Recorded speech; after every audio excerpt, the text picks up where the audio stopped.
Hallöchen ihr Lieben und willkommen zu dieser hübschen Häkeljacke oder auch Cardigan. Diese Anleitung werde ich wie beim letzten Mal ganz simpel halten. Hier würde ich sogar sagen, es ist ein 1, 2, 3 Cardigan. Und warum?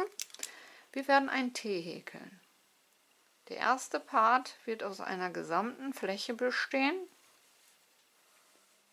die die Ärmelspannweite inbegriffen hat, die gesamte Höhe der Ärmel drin hat und noch ein Teil des Rückens dadurch darstellt. Und das wird dann Part 1. Hierfür brauchen wir einmal die Ärmelspannweite. Da könnt ihr einen gut sitzenden Pullover nehmen und einfach mal die Spannweite ausmessen. Oder ihr nehmt direkt eine schöne, gut passende Jacke.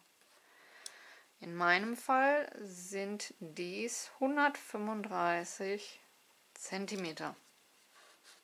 Also einmal Arme ausstrecken und die gesamte Ärmelspannweite ausmessen.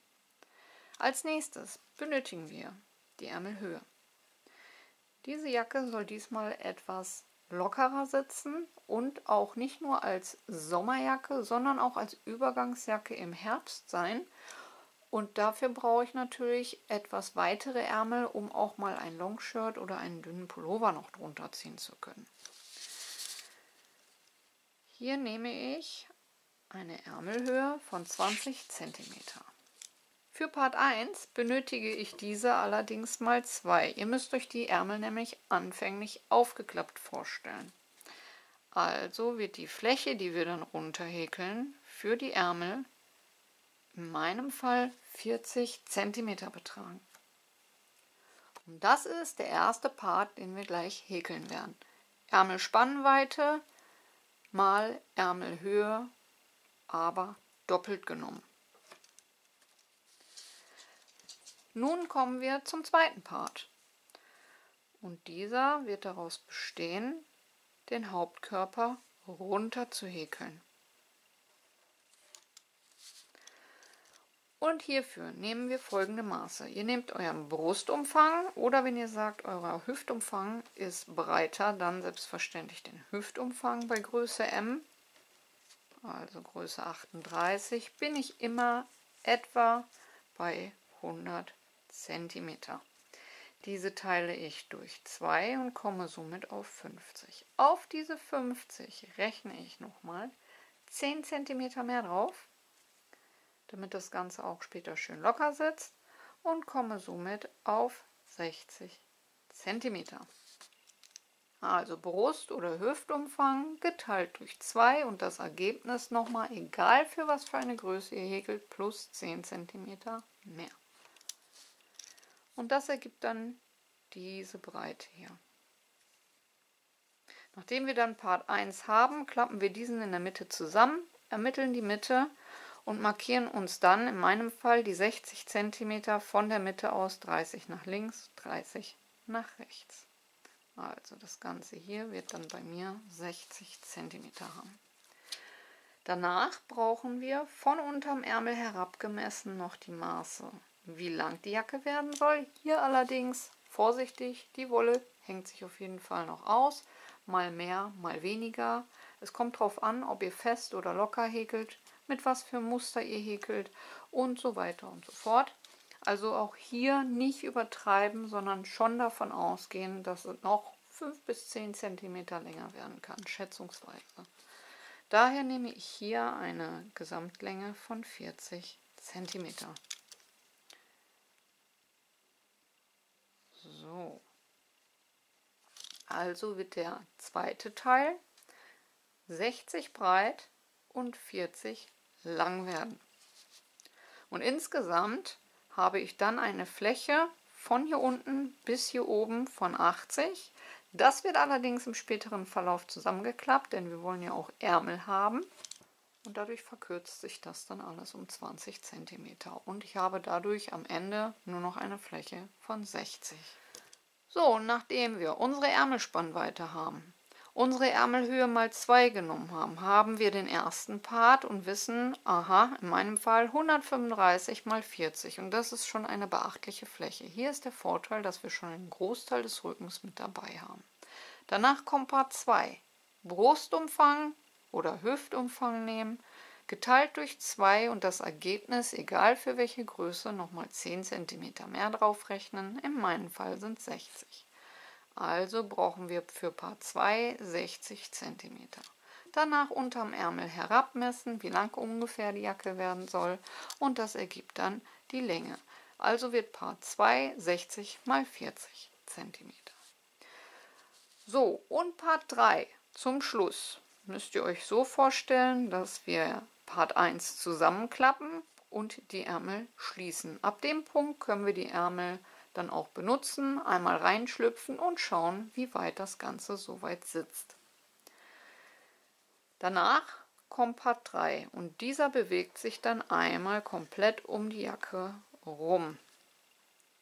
Nur, dass wir hier unten das freilassen. Wir werden danach nur noch von hier unten einmal komplett den Kragen herum bis auf die andere Seite unten häkeln und dann das Ganze wieder zurück und das hin und her, bis der Kragen für uns perfekt passt oder aber die Jacke sogar perfekt schließbar ist. Hier kommt es auch darauf an, ob ihr sie überhaupt schließen wollt oder ob ihr einfach nur so eine Wohlfühl-Überziehjacke haben möchtet. Und das war es dann auch schon. Ihr braucht nicht mehr wie Brust- oder Hüftumfang, die Ärmelhöhe mal 2 und die Gesamtlänge eurer Jacke. Dann habt ihr für Part 1 und 2 die Maße und Part 3 ergibt sich eh nur aus Hin- und Herhäkeln. Und wir beginnen nun damit, eine Luftmaschenkette anzuschlagen auf eure Nadel und mit eurer auserwählten Wolle, die so lang ist wie eure errechnete Ärmelspannweite. Dann zählt ihr einmal die Luftmaschenkette durch und die Maschenanzahl sollte teilbar durch 4 plus eine Masche mehr sein, denn da kommt das Endstäbchen hinein. Das Ganze werde ich dann mit einer 4er Nadel und einem 4-fädigen Farbverlaufsbobbel häkeln, plus einem unifarbenen, der die Endfarbe des Farbverlaufsbobbels entspricht. Aber wie viel ich davon verbrauche, das seht ihr am Ende dann unten in der Infobox. Und dann kommen wir nun zum Muster, also an die Nadeln und los geht's. Ich beginne also jetzt eine Luftmaschenkette anzuschlagen auf meine errechnete Maße, in meinem Fall 1,35 m in etwa. Das sind bei mir 228 Luftmaschen. Und wenn wir diese dann haben, kommen wir zum Muster. Nachdem ihr eine Luftmaschenkette angeschlagen habt, für euer Projekt durchgezählt, teilbar durch 4 plus eine mehr fürs Endstäbchen, kommen wir nun zum Muster.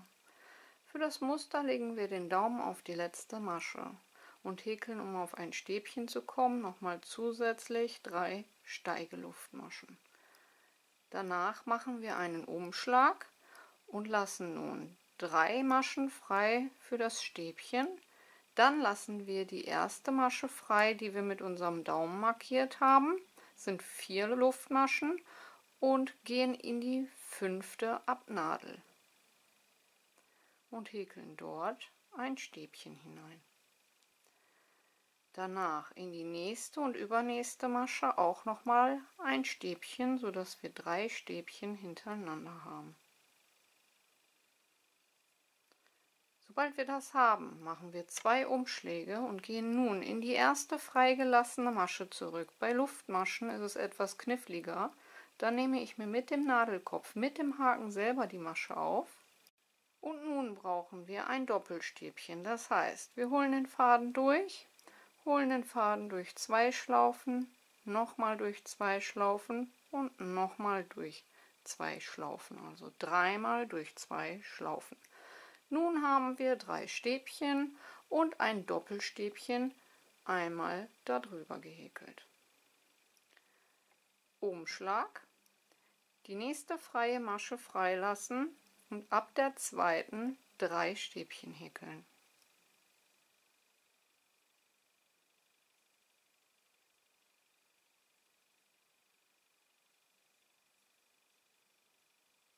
Danach wieder 2 Umschläge und mit der Nadelspitze in die freigelassene erste Masche zurück, einstechen, Faden holen und nun wieder 3-mal durch 2 Schlaufen, um ein Doppelstäbchen zu häkeln.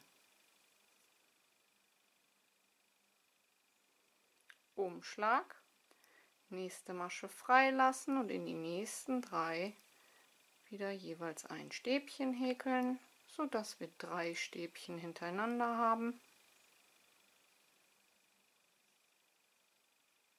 2 Umschläge mit der Nadelspitze in die erste freigelassene Masche einstechen, durch 2, durch 2 und durch 2.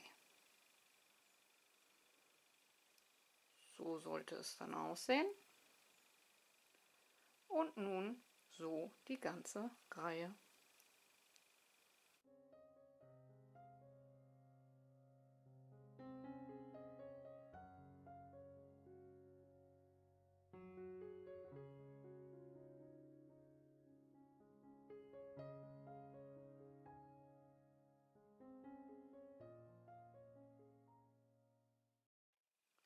Und am Ende der Reihe müsstet ihr so auskommen, dass ihr noch eine Masche frei habt und dort häkeln wir dann ein normales Endstäbchen hinein.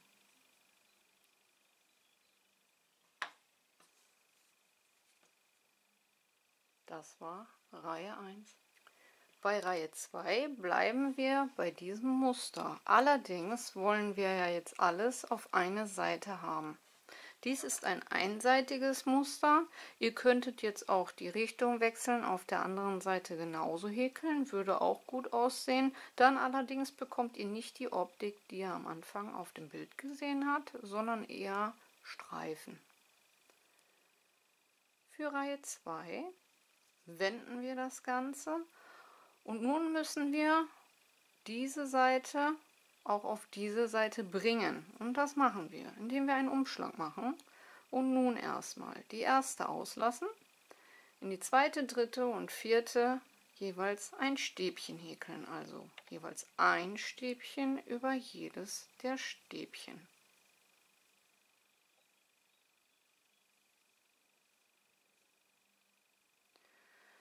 Und um nun das doppelte Reliefstäbchen vor diese Stäbchen zu kriegen, wende ich, mache 2 Umschläge und gehe von vorne in die erste freigelassene Masche hinein.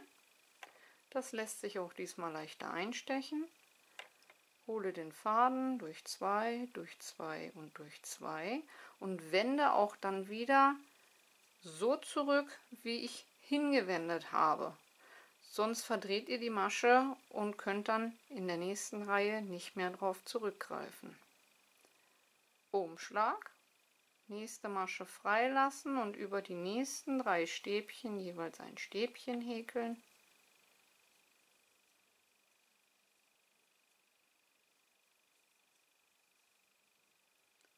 Wenden, 2 Umschläge in die freigelassene Masche zurück, von hinten nach vorne einstechen und ein Doppelstäbchen abhäkeln. Und so wie wir uns auf die Seite hingewendet haben, wenden wir uns auch wieder zurück, damit die Masche nicht verdreht.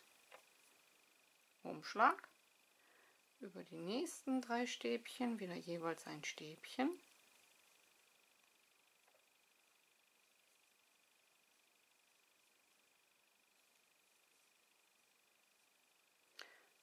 Wenden, 2 Umschläge in die erste Masche einstechen, von hinten nach vorne durch und ein Doppelstäbchen abhäkeln und so wie wir uns hingedreht haben auch wieder zurückdrehen, damit die Masche nicht verdreht. Und dann haben wir die eine Seite so und die andere Seite so. Und hier sieht man dann halt auch schön dieses Zickzack. Und so nun bis zum Ende. Erste wieder freilassen und über die nächsten 3 erst einmal wieder jeweils ein Stäbchen.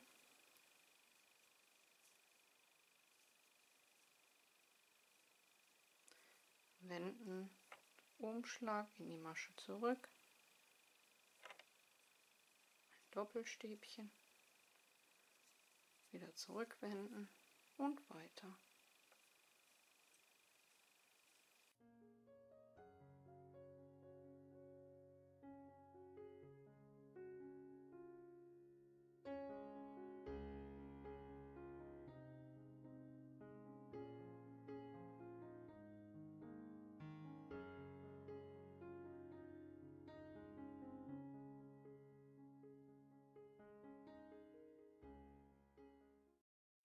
Und am Ende der Reihe die letzten 3 normalen Stäbchen behäkeln, wenden, 2 Umschläge, in die freigelassene zurück ein Doppelstäbchen, zurückwenden, Umschlag und in die Steigeluftmaschen der Vorreihe in der 3. Masche von unten angezählt mit einem Stäbchen die Reihe beenden. Das war Reihe 2. Kommen wir zur Reihe 3. Wir machen 3 Steigeluftmaschen. Reihe 3 ist nun wieder Reihe 1. Wir machen einen Umschlag, lassen die erste Masche frei, denn das ist ja das doppelte Reliefstäbchen, und häkeln über die zweite, die dritte und die 4. Masche jeweils ein Stäbchen, so dass wir auch hier wieder die Stäbchen über die Stäbchen haben. 2 Umschläge in die erste Masche zurück, von hinten nach vorne durchstechen und ein doppeltes Reliefstäbchen abhäkeln. Umschlag, nächste Masche freilassen, über die nächsten 3 Stäbchen jeweils ein Stäbchen.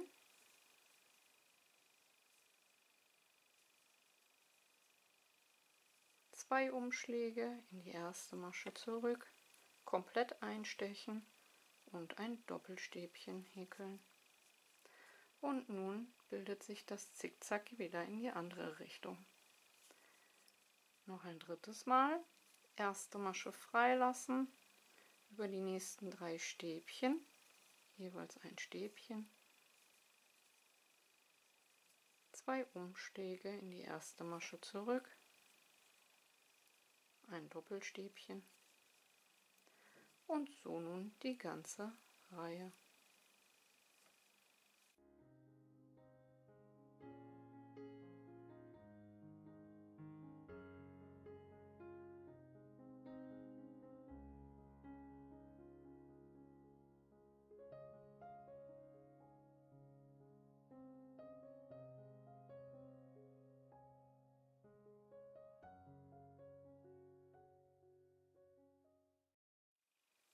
Und am Ende der Reihe über die letzten 3 Stäbchen ein Stäbchen häkeln,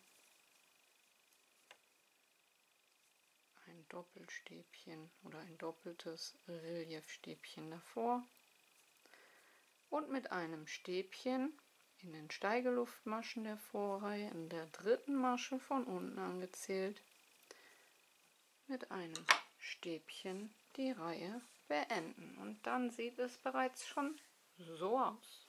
Häkeln wir noch Reihe 4 zusammen. Reihe 4 ist Reihe 2. Wir machen 3 Steigeluftmaschen, wenden, machen einen Umschlag und lassen die erste Masche frei. Hier können wir jetzt wieder schön auf die Stäbchen auch gucken und häkeln über jedes Stäbchen erst einmal ein Stäbchen.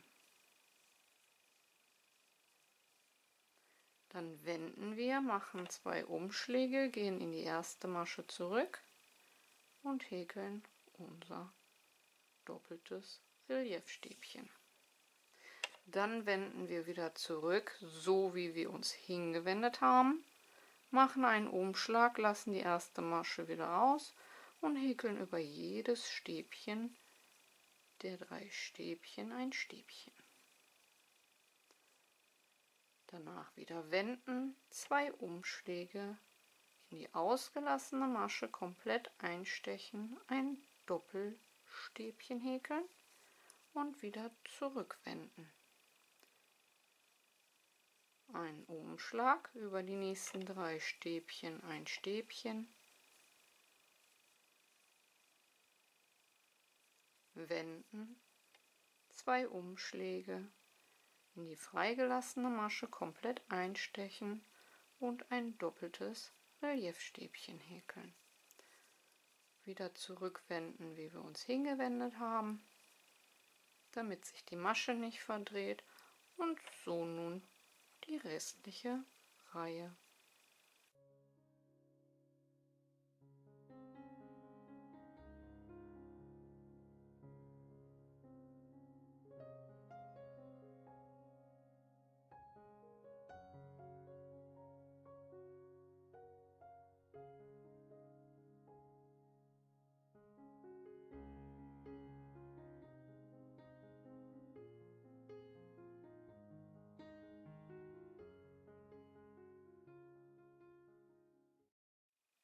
Und am Ende der Reihe, nachdem wir die letzte Gruppe gehäkelt haben, machen wir einen Umschlag und stechen in die dritte Steigeluftmasche der Vorreihe von unten angezählt ein und häkeln ein Endstäbchen. Das war Reihe 4 und wie ihr seht, ein wunderschönes und einfaches Muster. Und auf Masse sieht dies einfach nur genial aus.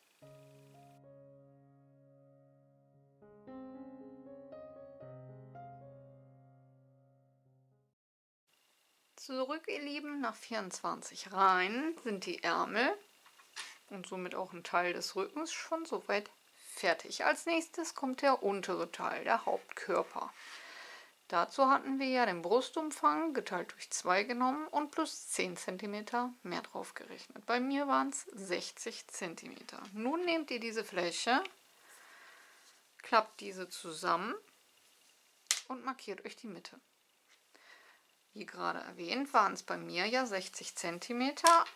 Somit kann ich von der Mitte aus 30 nach links gehen, 30 nach rechts gehen und habe meine 60 cm perfekt in die Mitte gesetzt.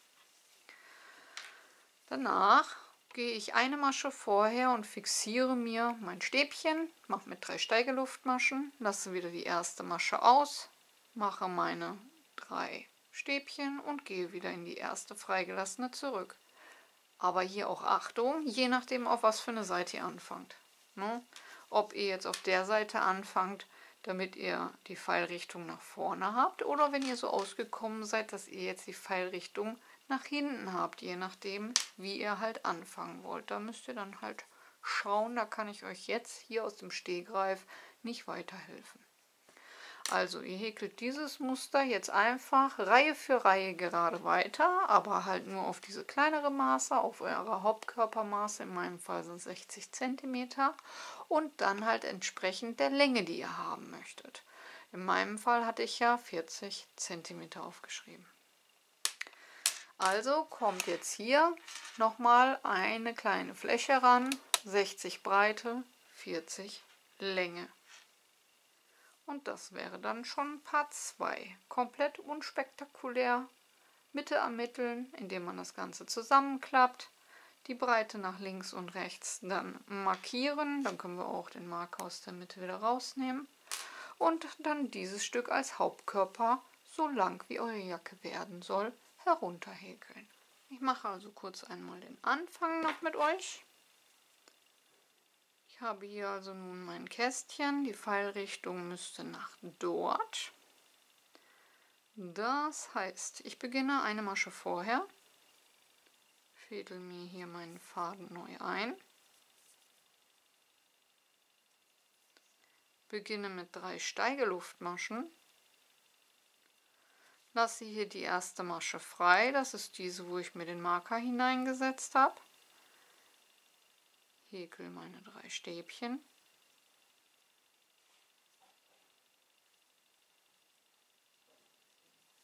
mache meine 2 Umschläge und häkel das Doppelstäbchen.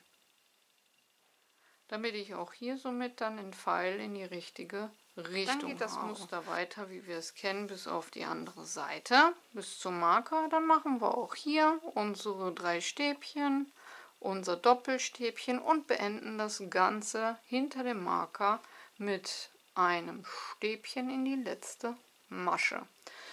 Und so werde ich jetzt Reihe für Reihe häkeln, bis ich auf eine Gesamtlänge von meinen 40 cm gekommen bin. Bis gleich.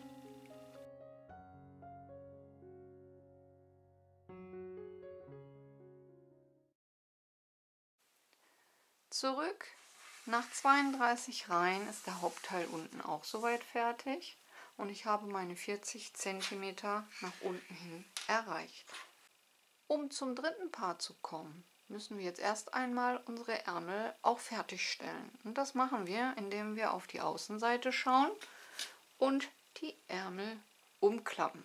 Denn wir haben ja die doppelte Höhe gehäkelt, damit wir am Ende das Ganze umklappen können. So. Und vernähen oder verhäkeln nun von außen bis zum Marker. Einmal beide Ärmel zu. Und wenn wir das haben, dann können wir uns Teil 3 widmen. Und wie ich meinen Ärmel vernähe, das zeige ich euch jetzt.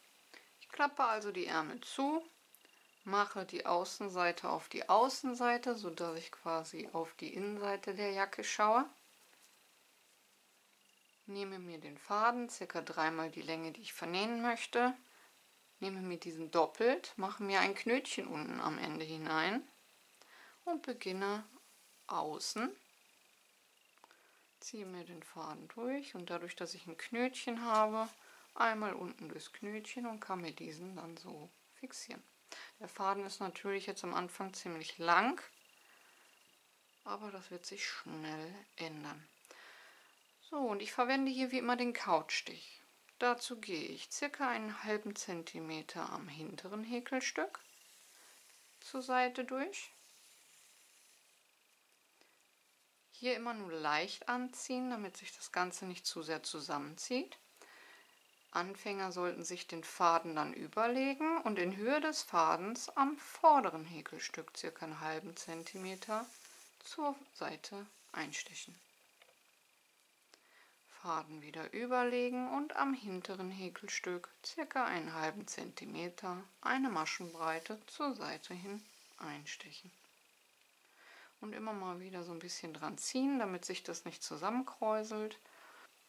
Und wenn ihr euch daran so ein bisschen gewöhnt habt, braucht ihr den Faden eigentlich nicht mehr überlegen. Wichtig ist einfach nur immer zu wechseln, Vorder- und Rückteil, Vorder- und Rückteil. Jetzt bin ich hier am hinteren Häkelstück, das heißt, ich gehe jetzt wieder ans vordere Häkelstück und in Höhe des Fadens dann wieder hinteres Häkelstück. Also ihr müsst nicht überlegen, es dient nur der Orientierung, damit ihr nicht nachher löchrig vernäht habt.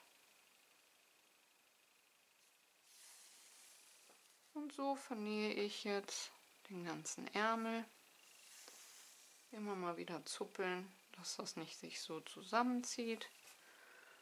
Und das Ganze dann bis zum Marker. Das Einzige, worauf ihr hier achten solltet, ist, dass ihr immer die Grüppchen auch übereinander habt, dass ihr den Ärmel nicht verzieht, während ihr diesen zusammenfügt, damit ihr auch hier am Ende, wenn ihr beim Marker angekommen seid, hinten und vorne die gleiche Anzahl habt und nicht die Jacke am Ende schief ist. Denn ihr müsst ja 2 Ärmel vernähen und wenn ihr darauf nicht achtet, kann es sein, dass das Ganze schief wird. Ich werde nun beide Ärmel jetzt zumachen und dann kommen wir zu Part 3. Und am Ende, nachdem ihr den Ärmel dann soweit vernäht habt, schaue ich nochmal, dass die beiden Löcher auf gleicher Höhe sind. Steche einmal durch beide Maschen durch. Wickel danach den Faden zweimal um die Nadel, ziemlich weit unten. Ziehe diesen durch. Dadurch habt ihr dann auch so ein kleines Knötchen wie am Anfang, welches aber jetzt nicht als störend ist. Und danach vernähen wir einmal nur den Faden hin und her und dann wird sich da auch nichts mehr lösen. So, somit ist der erste Ärmel schon mal fertig. Jetzt kommt noch der zweite und dann geht's weiter. Und so sieht das Ganze aus, nachdem wir Part 2 fertig haben. Als nächstes müssen wir von hier unten an einmal hochhäkeln um den Kragen herum und auf der anderen Seite wieder runter und das Ganze hin und her, bis wir die Jacke für uns persönlich als perfekt empfinden. Entweder schließen können, manche tragen sie ja auch gerne einfach nur offen. Und was als nächstes das Problem ist und wie ihr euch entscheidet, dazu kommen wir jetzt als nächstes. Nachdem die Ärmel soweit fertig sind, kommen wir jetzt zum äußeren Rand, zum Kragen und gleichzeitig auch zum vorderen Teil der Jacke.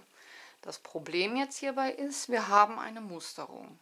Diese liegt immer komplett außen und wir haben eine flache Innenseite. Jetzt müsst ihr ab hier für euch überlegen, wie ihr den Rand gestalten wollt. Wenn ihr den Rand jetzt so häkelt, dass er immer außen ist und später den Kragen auch mal umklappen wollt, würde das Ganze dann so aussehen in etwa. Es sieht nicht schlecht aus. Die Frage ist nur, ob ihr es für euch schön findet. Ich persönlich finde, man kann es so lassen. Sieht gut aus. Aber ich finde es zu langweilig. Für diese geniale Musterung und für die Arbeit, die ich mir hier gemacht habe, sieht mir das dann einfach zu langweilig aus. Und deswegen werde ich nun Folgendes machen. Ich suche mir die Reihe aus, die ich am besten häkeln kann, die ich am liebsten gehäkelt habe. Entweder mit der Kette nach vorne oder mit der Kette nach hinten. In dem Fall ist es die Kette nach vorne. Die geht einfach leichter, da muss ich nicht immer ständig wenden. Und werde nun Reihe für Reihe immer nur die Kette nach vorne häkeln. So unterbreche ich zwar diese Zacken, habe aber diese Streifung trotzdem noch. Das Muster ist zwar da, aber wird halt anders gezeigt. Und natürlich werde ich euch dabei mitnehmen. Ich beginne, wie eben schon erwähnt, am unteren Teil der Jacke. Fädel meinen Faden ein und häkel die erste Luftmasche mit beiden Fäden gemeinsam ab und dann 2 zusätzliche Luftmaschen für ein Stäbchen. Jetzt sieht das Ganze so aus, dass wenn wir jetzt in jedes liegende Stäbchen eine Gruppe häkeln würden, das Ganze viel zu viel werden würde. Ich beginne damit 3 Stäbchen um das erste liegende Stäbchen zu häkeln.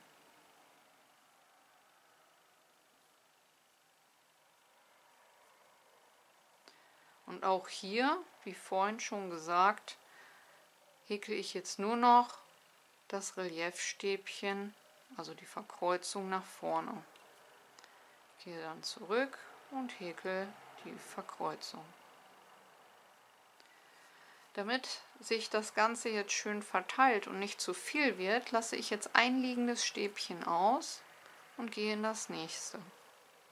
Dort häkle ich meine 3 Stäbchen hinein,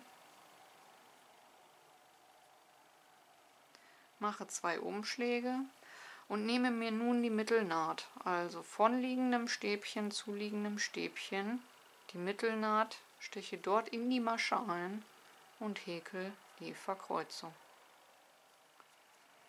Das nächste liegende Stäbchen wieder auslassen und in das danach 3 Stäbchen, 2 Umschläge, in die Mittelnaht zurück, in die Masche einstechen und die Verkreuzung häkeln. Und noch ein letztes Mal Umschlag, das nächste liegende Stäbchen auslassen und in das zweite einstechen, um das Stäbchen herum 3 Stäbchen häkeln, 2 Umschläge, in die Mittelnaht zurück einstechen und die Verkreuzung häkeln. Und so verteilt sich das schön gleichmäßig, wie ihr seht, hier steht nichts über. Und bei dieser Musterung bleibe ich jetzt. Wenn ich einmal rum bin und das Ganze wende zum Zurückhäkeln, häkel ich auch dort die Stäbchen bzw. die Reliefstäbchen nach vorne, sodass ich eine Streifung produziere und nicht so wie hier dieses Zickzack. Ich behalte also das Muster dann bei, aber ich verändere es ein bisschen. Und so habe ich dann auch eine Innen- und eine Außenseite und kann später, wenn ich den Kragen umklappe, auch einen schönen Kragen präsentieren, der die Musterung auch wiedergibt. Und weiter geht's. Zurück, so sieht die erste Reihe aus, noch ganz unspektakulär. Und hier ist Folgendes passiert. Ich habe in jedem zweiten liegenden Stäbchen nun meine Grüppchen verteilt und kam aber so aus, dass ich ein liegendes Stäbchen am Ende freigelassen habe. Ich bin dann rüber und habe in den vorgegebenen Maschen den Musterverlauf weiter fortgeführt, bis auf die andere Seite. Und hier ist dann aber wichtig, dass wir auch hier das erste liegende Stäbchen, wenn wir rübergehen, von den vorgegebenen Maschen zu den liegenden Stäbchen auch freilassen. Und dann in der gleichen Reihenfolge runterhäkeln, damit wir logischerweise beide Seiten gleich haben. So geht es jetzt weiter, Reihe für Reihe. Ich werde jetzt nicht mehr das Zickzack einhalten, sondern werde, so wie ich jetzt gehäkelt habe, original auch die nächste Reihe häkeln. Und somit dieses Bändchen, also diese schräg liegende Reliefmasche, nenne ich sie jetzt mal, auf die andere Seite bringen. Und so habe ich dann quasi eine Innen- und Außenseite später. Aber das werdet ihr jetzt nach und nach sehen, denn ich nehme euch selbstverständlich weiter mit, während ich die Jacke auffülle. Zurück, so sieht unser Häkelcardigan, unsere 1, 2, 3 Jacke aus am Kragen. Ihr könnt diesen auch als Stehkragen tragen, das sieht auch super aus. Und dann gehen wir einmal zur Seite. Hier haben wir unser wunderschönes Zickzackmuster und als Übergang kommt dann dieses gestrichelte. Ja, da haben wir die Ketten dann quasi von oben nach unten liegen. Und das Gute ist dann halt, wenn wir den Kragen umgeklappt tragen wollen, so trage ich das halt auch immer gerne, vorne mit einer Schnalle geschlossen, haben wir das Muster von beiden Seiten.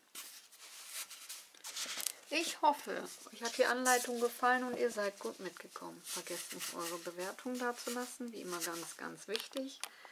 Kanal abonnieren ist kostenlos, Glöckchen drücken und kein Video mehr verpassen. Und ansonsten wünsche ich euch viel Spaß beim Nachwerkeln. Lasst die Nadeln glühen und ich hoffe, wir hören uns zum nächsten Mal. Bis dahin, ciao, ciao.